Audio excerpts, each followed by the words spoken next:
Hey everyone, Anthony here. Thanks for checking in with us again this week. We got a lot of great reports again, so make sure to comment below or ask us questions if you're looking for a bite in your area. This past weekend, I was able to make it out with the Fish Addictions TV crew over to Wisconsin to target a species I'd never targeted before, which was smallmouth. They were a ton of fun. We got to fish them on panfish gear, so you got to enjoy that fight on light tackle, and it was just an amazing time. It's going to be some great footage for you guys to see in an upcoming episode. We targeted them in 8 to 15 feet of water off of a rock hump, and it was a little bit tricky to get them to go. So if you have any questions, make sure to ask us or make sure to tune in for that episode. We answer a lot of great questions on how to target those fish. So if it's something that you're interested in, make sure to stay tuned and see what we have for you. With that, I'll send it over to the rest of the guys for a few more reports. Hope you have some luck on the ice. Hey guys, Evan and Nancy checking in from West Central Minnesota. Today we went out on an area lake in search of some panfish. The lake we went on is a shallower lake. The ice conditions are perfect. The travel on the lake is fine. There's probably 20 inches of ice on the particular lake we went to, so driving around with our truck and being mobile was not hard at all. The lake we went to was shallower, like I said, and we fished anywhere from 7 to 15 feet right on the break on the shoreline there, and looked for panfish, crappies. That was our main target today. What we ended up doing was drilling a bunch of holes to stay mobile. There's not much for structure in the lake, just a gradual break, so we drilled a bunch of holes to find those roaming schools of panfish. After drilling a bunch of holes, how we targeted the fish was using a smaller tungsten jig with a plastic and a smaller spoon with a couple waxworms on there. We did really well today. We had fun. We caught a lot of fish. Some of them were a little bit more finicky than they used to be or normally have been on that lake. But we caught some nice bluegills with a few crappies mixed in. So stick with us.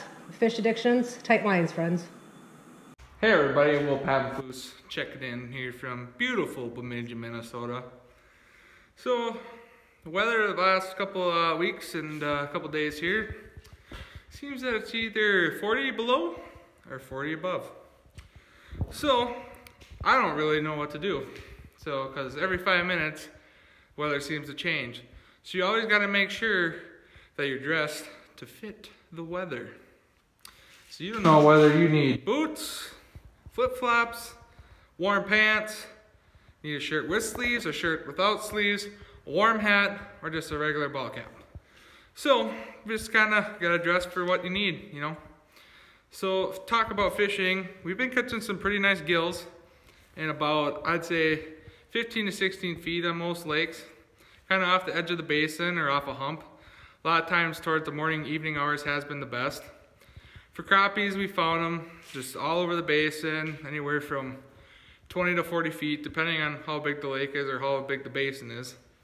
But for walleyes, we haven't really chased a lot of walleyes, but the ones we have been catching have been on weed edges, anywhere from 10 to 15 feet in the morning and evenings. So that pretty much does it for our Bemidji report this week. Fishing's been pretty good, so get on out there, catch a few fish. We'll talk to you next time. Hey guys, Josh here. Say I've had the chance to get a eastern part of North Dakota the last couple of weeks, mainly fishing a reservoir, and what I mainly look for when I fish a reservoir is an inside turn in the old creek channel or river channel, whatever it may be. I was able to locate one by using my Navionics, and what I found was there was a nice 22-foot hole in this inside turn that I had found, and that's where the fish seemed to concentrate. Crappies were coming in suspended, with walleyes and perch intermittently coming through on the bottom.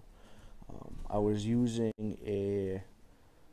any kind of a rattle spoon, as well as tungstens tipped with plastics, and then every now and then I would throw on a swim bait, some kind of a jig bait.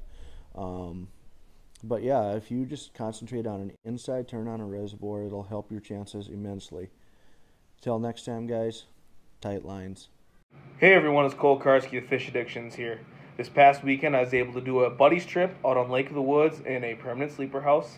Always love those buddies trips because you get a chance to cook up some good food, sit back, relax, hang out with some good friends, and catch a bunch of fish. And boy, did we get into a lot of fish over the weekend.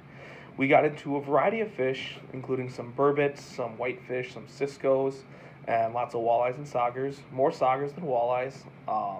And the pattern that worked for us, mostly we were in 24 feet of water, and for the most part it was gold rattle jigs.